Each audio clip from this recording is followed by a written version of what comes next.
નમસ્કાર, નવનિર્માણ ન્યૂઝમાં આપનું સ્વાગત છે। નવનિર્માણ ન્યૂઝ એટલે આજની પેઢીનો અવાજ।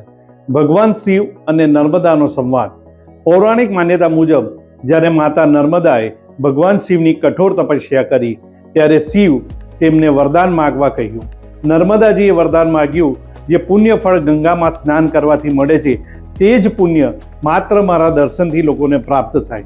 સાથે જ એવી પણ કથા છે કે નર્મદા નદી પશ્ચિમ તરફ વહે છે, પરંતુ જ્યાં નર્મદા દક્ષિણથી ઉત્તર તરફ ઉત્તર વાહિની વહે છે તે ભાગને કાશી સમાન પવિત્ર માનવામાં આવે છે। શાસ્ત્રોમાં ગંગાનું ઉત્તર વાહિની સ્વરૂપ કાશીમાં અત્યંત પવિત્ર ગણાય છે। તેવી જ રીતે નર્મદાનું આ સ્વરૂપ તિલકવાડા અને રામપુરા વચ્ચે જોવા મળે છે। ગુજરાત સરકાર દર વર્ષે યોજાતી ઉત્તર વાહિની પંચકોશી નર્મદા પરિક્રમાને ભવ્ય અને સુવ્યવસ્થિત બનાવવા માટે વિશાળ પાયે વ્યવસ્થાઓ કરે છે।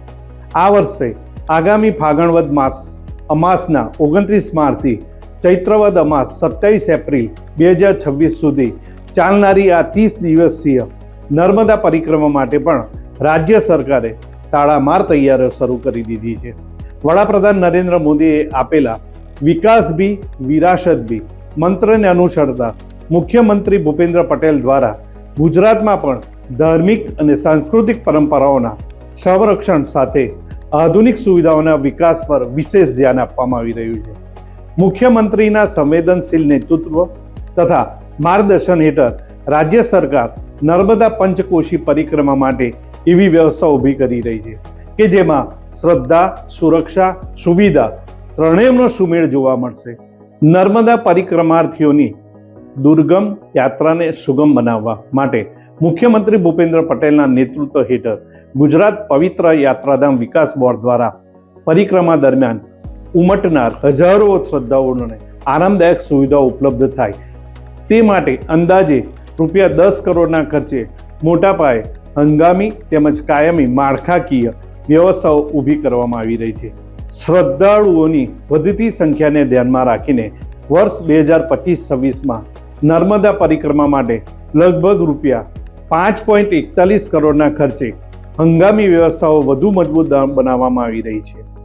તેમાં વધારામાં dome shelter, mobile toilet, water station, medical unit, 24/7 ambulance, lighting તથા ઇમરજન્સી હેલ્પલાઇન પોઈન્ટ, વિશાળ વોટરપ્રૂફ ડોમ, શેલ્ટરમાં યાત્રાઓ માટે ખાટલા, ગાદલા, ઓશિકા, ખુરશીઓ અને બેડશીટ સાથેની બેઠક અને વિશ્રામની વ્યવસ્થા રહેશે। આ સાથે સ્નાનગૃહ, ચેન્જિંગ રૂમ અને ક્લોક રૂમની વ્યવસ્થા કરવામાં આવી રહી છે કે જેથી યાત્રાળુઓને કોઈ અગવડ ન પડે। પરિક્રમા માર્ગ પર શ્રદ્ધાળુઓની સુગમતા માટે સેવા કેન્દ્રો અને દુકાનો ઊભી કરવામાં આવી રહી છે। આ વર્ષે પણ દર વર્ષની જેમ લાખોની સંખ્યામાં શ્રદ્ધાળુઓ આવવાની ગણતરી છે।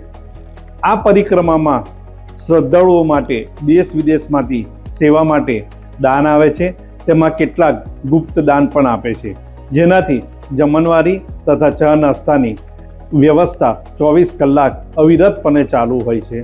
આ વર્ષે પણ દર વર્ષની જેમ લાખોની સંખ્યામાં શ્રદ્ધાળુઓ આવે તેવી ગણતરી છે। આ સાથે ફરી મળીશું બીજા ન્યૂઝ સાથે, ત્યાં સુધી રજા આપશો। નમસ્કાર।